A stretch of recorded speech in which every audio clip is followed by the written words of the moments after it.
Hello, welcome to Video Mania 2. I'm the man behind the counter, Duncan, and today we are going to talk about a James Bond movie. I have recently been revisiting the Pierce Brosnan era of James Bond movies, and last night I watched The World Is Not Enough from 1999. It stars Pierce Brosnan, his third time in the iconic James Bond role. It also stars Sophie Marceau as Electra King, Denise Richards as Dr. Christmas Jones, a nuclear physicist I know only in James Bond movie would this fly. Robbie Coltrane, who reprises his role of Zukovsky from GoldenEye. Judi Dench is M. And Robert Carlyle is the villain Renard. And he has a bullet lodged in his brain that makes him impervious to pain but will eventually kill him. So it's hard to fight him because he has nothing to lose because he's going to die soon and he can't feel anything. So that's his gimmick here.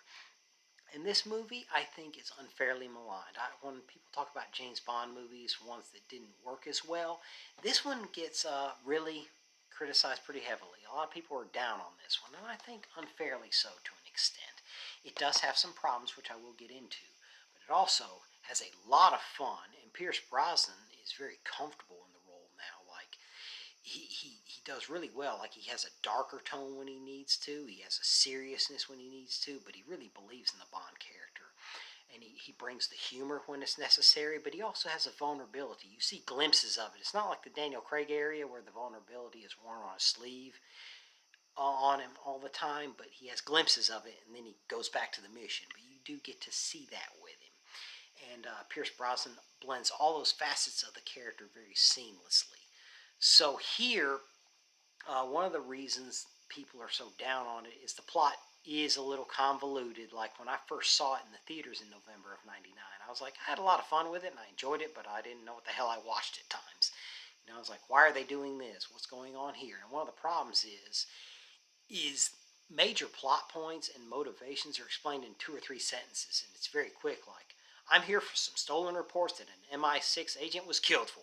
I want to know who it is. And then you're like, what's so important about these reports? And then that's explained in, a few minutes later in another 2 sentences. It's very quick, and it's a blink and you'll miss it thing. So it's kind of hard, and that's why people think it is convoluted. And it is a little convoluted. Like, the script would fall under heavy scrutiny, but it does make enough sense to have fun with it. But it helps with repeat viewings. You understand the character motivations more.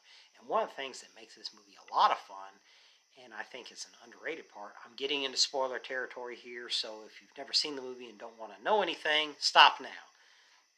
But Sophie Marceau's character, Electra King, does a heel turn. Like, at first, James Bond's like sent to protect her, and he's intrigued by her and begins to care about her, but he's also senses something's off with her, and he's always a little suspect that something's just not quite right. And Sophie Marceau, when she does her heel turn, he realizes what she's really up to. And Sophie Marceau is brilliant here. And she does a great job here. And she forms an alliance with Renard. And that's explained pretty well what brought them together. And so that really works. And they are a formidable team for James Bond to take on. So the villain part's taken care of here.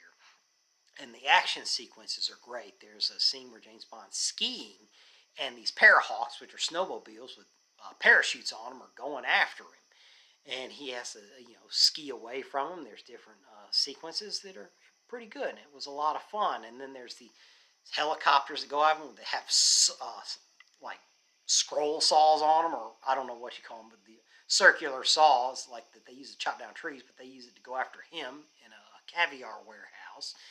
And that's really cool too. That works pretty well. And so that part is it. Now here's where the parts where that's kind of maligned. Like I said, in repeat viewings, it's explained better. But I think part of the problem is the plot points and some of the motivations are explained so quickly, and the blink and you'll miss it thing kind of hurts it. So that's one part that doesn't work as well, and I think people were confused by. And I'm a Denise Richards fan. I thought she was good in Starship Troopers, and she's good in Wild Things, and she was, an up-and-coming actress at the time. Her performance here is not the best. At times, when she has a snarky attitude, when she first meets James Bond, that works pretty well, and she does okay with that. But then there's other parts where the line of dialogue didn't do her any favors. Like she's like, "There's a spark. If a spark goes in here, it'll set off the bomb. I have to stop it."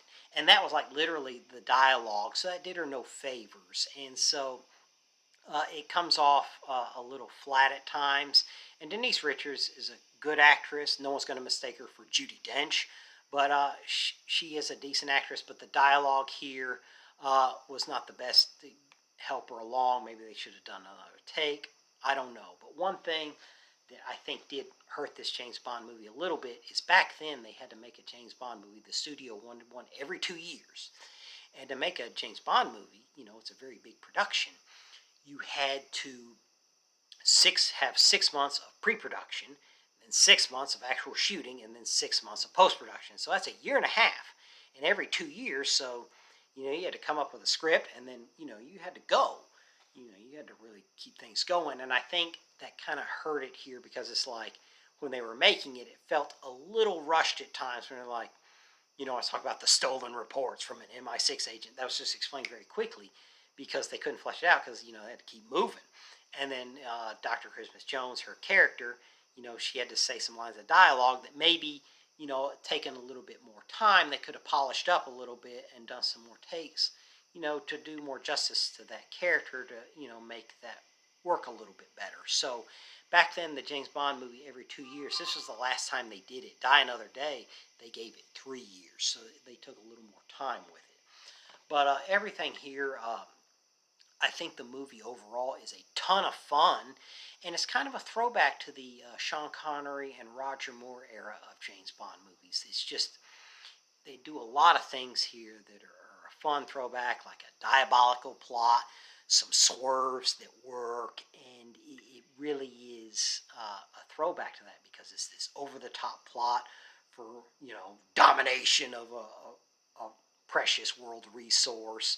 All that here does a lot of cool things. And Pierce Brosnan's character with Electra King is really good here. Sophie Marceau is really good with this complex character of Electra King. That character is well written, whereas Denise Richards' character, Christmas Jones, was a little bit more one note, which I think hurt Denise Richards' performance as well.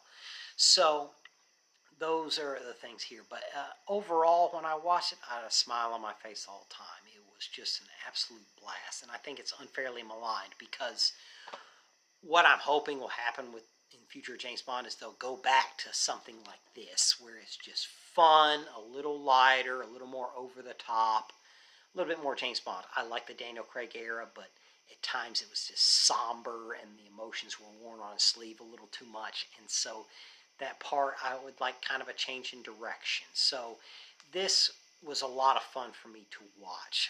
And so I think people are a little too harsh on it, at times. It's like, yeah, if the script, if under a little too much scrutiny, maybe it would collapse under its own weight. But damn, did I not have fun. And that's what James Bond is all about, the fun. And this definitely checks that box off. So let me know in the comments, what did you think of it? What did you think of Pierce Brosnan's era? What did you think of this movie overall? And what do you think should be the future of James Bond? Let me know any of that. And don't forget to like and subscribe. And thanks for tuning in. I'll see you next time.